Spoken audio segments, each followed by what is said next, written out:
بسم اللہ الرحمن الرحیم۔ السلام علیکم دوستو، دنیا بھر کی خبروں میں آج آپ سنیں گے، لیکن اس سے پہلے اگر ہو سکے تو لائک اور سبسکرائب کا بٹن ضرور دبا لیں۔ شکریہ۔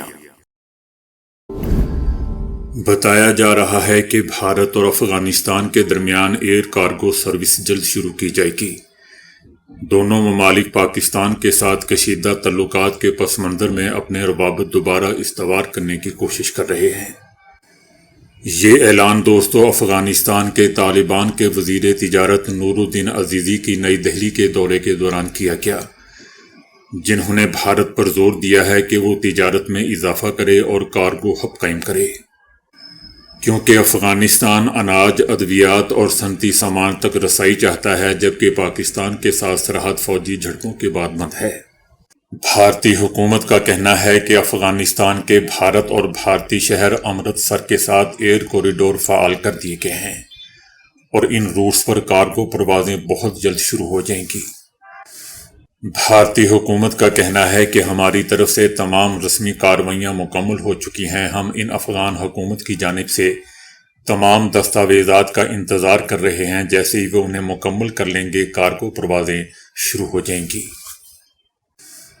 بھارتی ایئر لائن اس وقت افغانستان کے لیے پروازیں نہیں چلاتی، کیونکہ پاکستان نے ان کے لیے اپنی فضائی حدود بند کر رکھی ہیں، کیونکہ اس سال دوستو بھارت اور پاکستان کے درمیان کشیدگی بڑھ کر دہائیوں کی بدترین سطح پر پہنچ چکی ہے۔ تاہم افغان ایئر لائنز کابل اور دہلی کے درمیان باقاعدہ مسافر پروازیں چلاتی ہیں۔ بھارت اور افغانستان کے دوستو تاریخی طور پر دوستانہ تعلقات رہے ہیں، لیکن بھارت طالبان حکومت کو تسلیم نہیں کرتا، جو 2021 میں امریکی قیادت میں نیٹو افواج کے انخلاء کے بعد کابل میں برسر اقتدار آئی تھی۔ تاہم حالیہ مہینوں میں دونوں ممالک نے تعلقات تیزی سے ترتیب دیے ہیں، جس کی وجہ ماہرین پاکستان کے ساتھ بگڑتے تعلقات، جو دونوں ممالک کے درمیان ایک حائل ریاست ہے، اور افغانستان میں چائنا کے بڑھتے ہوئے اثر و رسوخ کے بارے میں بھارت کے تحفظات قرار دیتے ہیں۔ جیسا کہ ہم جانتے ہیں کہ گزشتہ ماہ طالبان کے وزیر خارجہ امیر خان متقی نے نئی دہلی کا دورہ کیا تھا، جو 2021 کے بعد کسی طالبان رہنما کا بھارت کا پہلا دورہ تھا۔ ویتنام میں طوفانی بارشوں، سیلاب اور لینڈ سلائڈنگ سے مرنے والوں کی تعداد 55 ہو چکی ہے، جبکہ 13 افراد کے لاپتہ ہونے کی اطلاع ہے۔ وسطی ویتنام کے کچھ حصوں میں گزشتہ ہفتوں کے دوران دوستو بارش 1900 ملی میٹر یعنی 74.8 انچ سے تجاوز کر گئی۔ یہ خطہ کافی کی پیداوار کا ایک بڑا بیلٹ ہے۔ ویتنام کی حکومت کا کہنا ہے کہ 2,35,000 سے زیادہ مکانات سیلاب میں ڈوب چکے ہیں اور تقریباً 80,000 ایکڑ فصلوں کو بھی نقصان پہنچا ہے۔ صدر ٹرمپ نے یوکرین کو امن معاہدہ قبول کرنے کی ڈیڈ لائن دے دی ہے۔ صدر ٹرمپ نے امریکی ریڈیو کو انٹرویو میں کہا ہے کہ وہ چاہتے ہیں کہ یوکرین جمعرات تک امریکہ کا امن معاہدہ قبول کر لے۔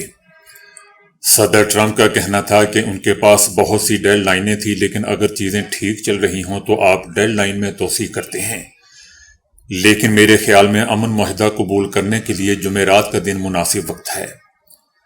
دوسری جانب یوکرین کے صدر نے خدشہ ظاہر کیا ہے کہ امریکہ کے امن منصوبے کی منظوری نہ دینے پر یوکرین اپنی آزادی، وقار یا امریکہ کی حمایت کھو سکتا ہے۔ یوکرینی صدر کا کہنا تھا کہ منصوبہ روس کے اہم مطالبات کی حمایت کرتا ہے۔ اس بارے میں سوچنا ہوگا۔ یہ ہفتہ میرے لیے مشکل ترین تھا اور آنے والا ہفتہ بھی مشکل ترین ہوگا، کیونکہ اس میں سخت فیصلہ کرنا ہوگا۔ یوکرینی صدر نے اس مشکل ترین موقع پر پوری قوم کو متحد ہونے کی اپیل کی ہے۔ یوکرین کو حفاظتی ضمانت دینے کے لیے نیٹو کے آرٹیکل 5 کے طرز پر حفاظتی یقین دہانیاں کروائی گئی ہیں۔ اس آرٹیکل کے مطابق دوستو کسی رکن ملک پر حملہ سب پر حملہ تصور کیا جاتا ہے۔ جنگ بندی مسودے کے مطابق معاہدہ دستخط کے بعد 10 سال نافذ العمل رہے گا۔ پاکستان کے ساتھ جنگ میں بھارت کی شکست سے متعلق دنیا بھر سے مسلسل نئی رپورٹ سامنے آ رہی ہیں، اور امریکہ کے بعد اب فرانسیسی کمانڈر نے بھی تصدیق کی ہے کہ 6 اور 7 مئی کی رات پاکستان نے بھارتی رافیل طیارے مار گرائے تھے۔ دنیا کی مسلح افواج نے مئی میں پاکستان اور بھارت کے درمیان ہونے والی فضائی جھڑپ کو بہت قریب سے دیکھا۔ اس غیر معمولی فضائی جنگ نے مختلف ممالک کی افواج کو پائلٹس، لڑاکا طیاروں اور میزائلوں کی کارکردگی جانچنے کا نادر موقع بھی فراہم کیا۔ نیول ایئر بیس کے کمانڈر کیپٹن یوک لو نے میڈیا سے گفتگو میں بتایا کہ خرابی رافیل طیاروں میں نہیں تھی بلکہ اسے اڑانے والے بھارتی پائلٹس میں تھی۔ کیپٹن لو دوستو گزشتہ 25 سالوں سے رافیل اڑا رہے ہیں اور مشرق وسطی، افریقہ اور یورپ تک کئی اہم مشن سر انجام دے چکے ہیں۔ عالمی نمائندوں کی موجودگی میں انہوں نے پاکستانی فضائی صلاحیتوں کی تعریف کرتے ہوئے کہا کہ پاکستانی فضائیہ نے صورتحال کو انتہائی مؤثر انداز میں سنبھالا۔ ان کا کہنا تھا کہ مئی 2025 میں بھارتی فضائیہ کے رافیل طیارے چینی طیاروں کی تکنیکی برتری کے باعث نہیں گرے تھے بلکہ پاکستان کے مضبوط دفاع اور مؤثر حکمت عملی کی وجہ سے تباہ ہوئے۔ ان کا کہنا تھا کہ یہ صورتحال بہت ہی پیچیدہ تھی کیونکہ اس لڑائی میں 140 سے زائد لڑاکا طیارے شامل تھے۔ اتنی زیادہ تعداد میں اہداف موجود ہونے کے باعث کسی بھی طیارے کو نشانہ بنانا نسبتاً آسان تھا۔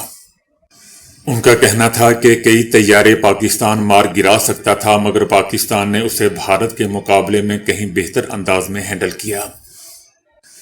اس موقع پر دوستو بھارتی مندوب نے مداخلت کرتے ہوئے اسے چائنا کا پھیلایا ہوا پروپیگنڈا قرار دیا لیکن کیپٹن لو نے اس اعتراض کو نظر انداز کر دیا۔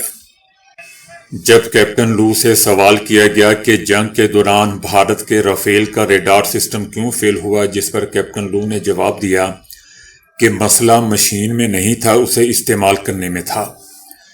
ان کا کہنا تھا کہ رافیل کسی بھی جنگی صورتحال میں چینی طیاروں کو شکست دے سکتا ہے مگر سب کچھ استعمال کے طریقے پر منحصر ہے۔ کیپٹن لو نے دوستو یہ بھی انکشاف کیا کہ بھارتی حکومت اب رافیل کے نیول ورژن کی خریداری میں دلچسپی رکھتی ہے جو سمندر میں موجود ایئر کرافٹ کیریئر پر لینڈ کر سکتا ہو۔ دوستو پاکستان اور بھارت کے درمیان فضائی جنگ کا تفصیلی تجزیہ عالمی توجہ کا مرکز بنا ہوا ہے کیونکہ اس سے مستقبل کی جنگوں میں ملٹری حکمت عملی بہتر بنانے کے لیے اہم سبق حاصل ہو سکتے ہیں۔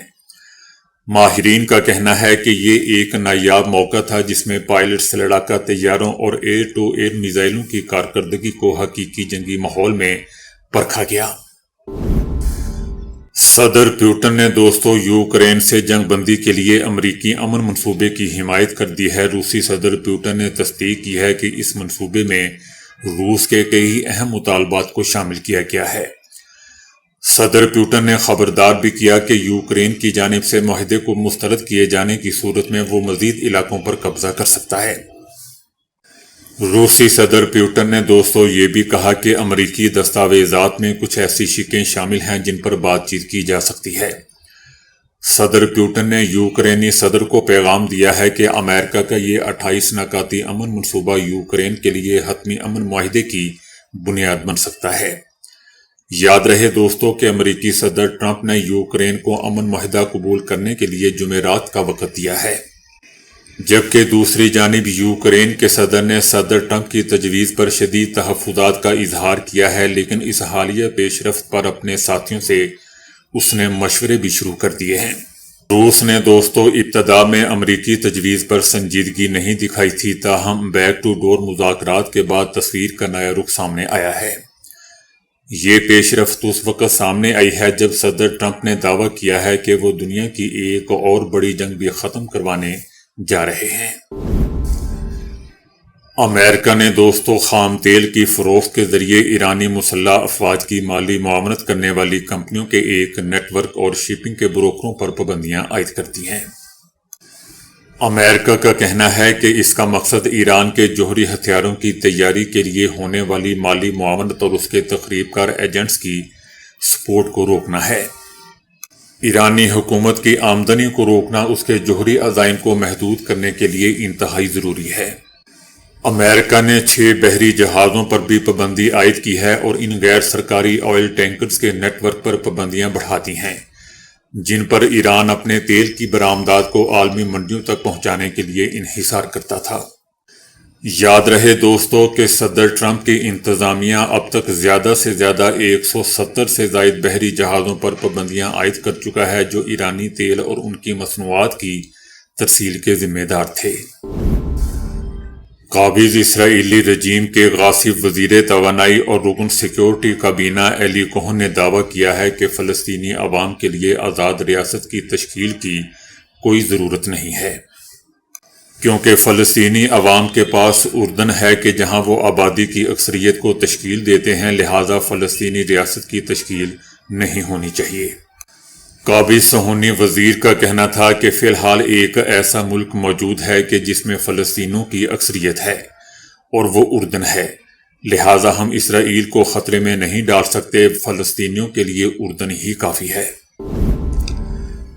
حالیہ ہفتوں میں اسرائیلی سیاسی سیکیورٹی کابینہ میں فلسطینی قیدیوں کو پھانسی دینے کے قانون کے نفاذ پر بحث عروج پر ہے۔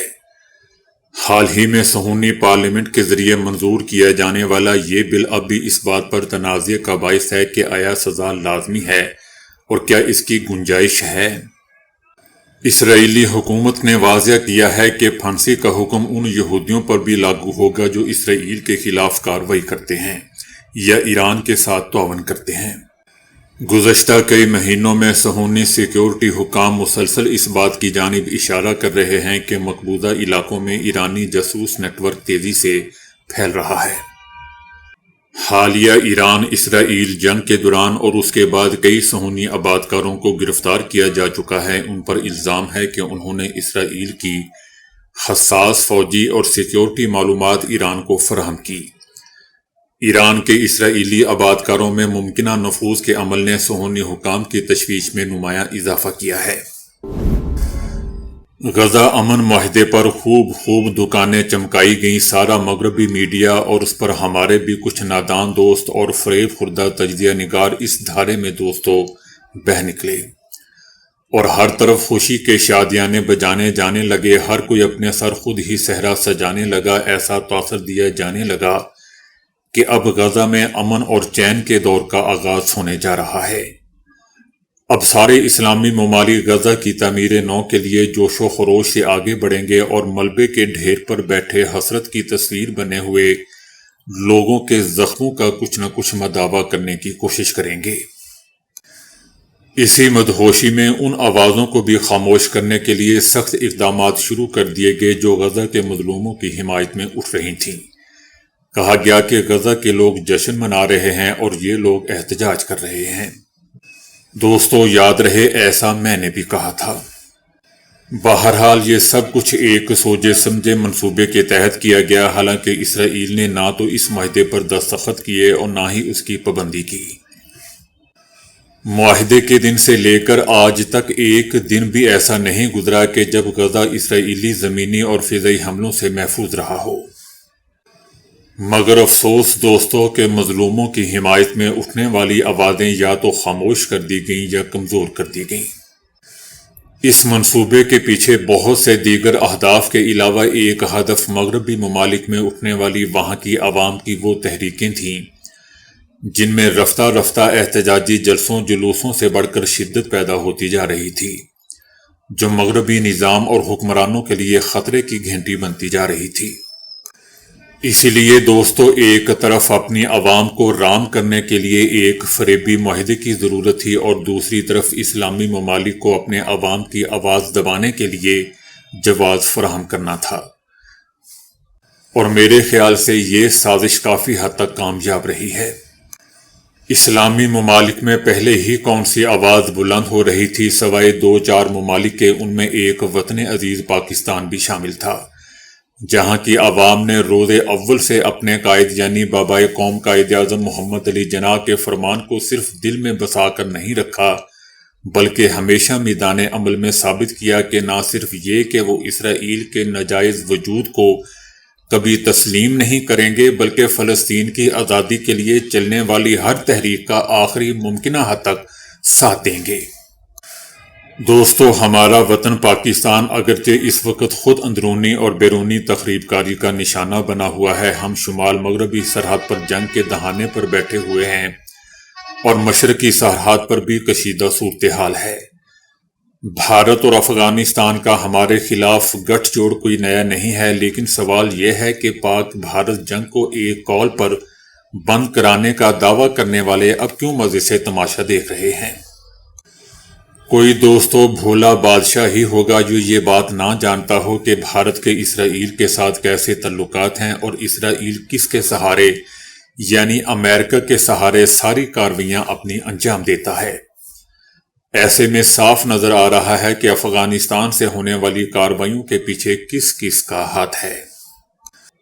پاکستان نے دوستو گزشتہ مہینوں میں خطے میں جو اپنی دھاک یا روب بٹھایا تھا، کہیں ایسا تو نہیں کہ یہ سارا کھیل اس دھاک کو ختم کرنے کے لیے کھیلا جا رہا ہو، کیونکہ بالآخر اسرائیل نے جو اپنے اہداف ساری دنیا کے سامنے رکھے ہوئے ہیں، ان میں پاکستان کی ایٹمی قوت کو بھی اپنے نشانے پر رکھا ہوا ہے۔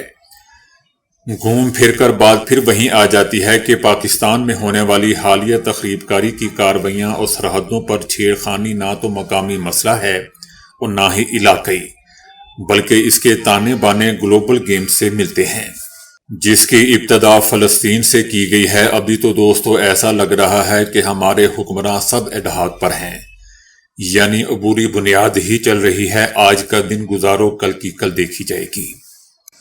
کوئی آگے کی سوچ نہیں، کوئی حکمت عملی نہیں۔ پاکستان فیصل آباد کے علاقے ملک پور میں کیمیکل فیکٹری میں گیس لیکیج کے دھماکے سے ہلاکتوں کی تعداد دوستو 16 سے زائد ہو گئی۔ فیکٹری میں ہونے والا دھماکہ اس قدر شدید تھا کہ فیکٹری زمین بوس ہو گئی اور اس میں آگ لگی، جبکہ ملحقہ مکانوں کی چھتیں بھی اڑ گئیں۔ ملبہ ہٹایا جا رہا ہے دوستو۔ فیکٹری اور گھروں کے ملبے تلے مزید افراد کے دبے ہونے کا خدشہ ابھی بھی موجود ہے۔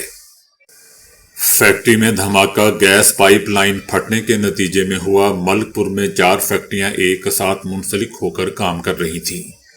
زیادہ جانی نقصان فیکٹری سے جڑے گھروں کے رہائشیوں کا ہوا۔ افغانستان میں بچوں کی غذائی قلت کے حوالے سے اقوام متحدہ نے انتباہ جاری کیا ہے۔ افغان طالبان کے زیر اقتدار افغانستان میں اقوام متحدہ کا کہنا ہے کہ معاشی بحران شدت اختیار کر چکا ہے۔ افغانستان میں خوراک تک محدود رسائی نے افغان بچوں میں غذائی غربت کا خطرہ بڑھا دیا ہے۔ افغانستان میں 2 سال سے کم عمر کے تقریباً 90% بچے غذائی قلت میں زندگی گزار رہے ہیں۔ اقوام متحدہ کی دوستو رپورٹ میں بتایا گیا ہے کہ 2025 میں 35 لاکھ بچے غذائیت کی کمی کا شکار رہے، جبکہ 14 لاکھ شدید خطرے سے جوتار ہیں۔ غذائی قلت کے شکار بچوں سے 85% سے زیادہ کی عمر 2 سال سے بھی کم ہے۔ افغانستان میں بچوں کی غذائی قلت کا یہ پہلا تجزیہ کیا گیا ہے۔ افغانستان کے صوبے بامیان کے 54% سے زائد بچے شدید غذائی غربت کے خطرے میں ہیں۔ ایسا دوستو اقوام متحدہ کی ایک رپورٹ میں بتایا گیا ہے۔ یوکرین کے صدر نے گارڈین کو دیے گئے ایک انٹرویو میں دعویٰ کیا ہے کہ وہ صدر ٹرمپ سے خوفزدہ نہیں ہیں اور ان کے تعلقات نارمل اور تعمیری ہیں۔ ان کا کہنا تھا کہ ہم امریکہ کے دوست ہیں تو ہمیں کیوں ڈرنا چاہیے۔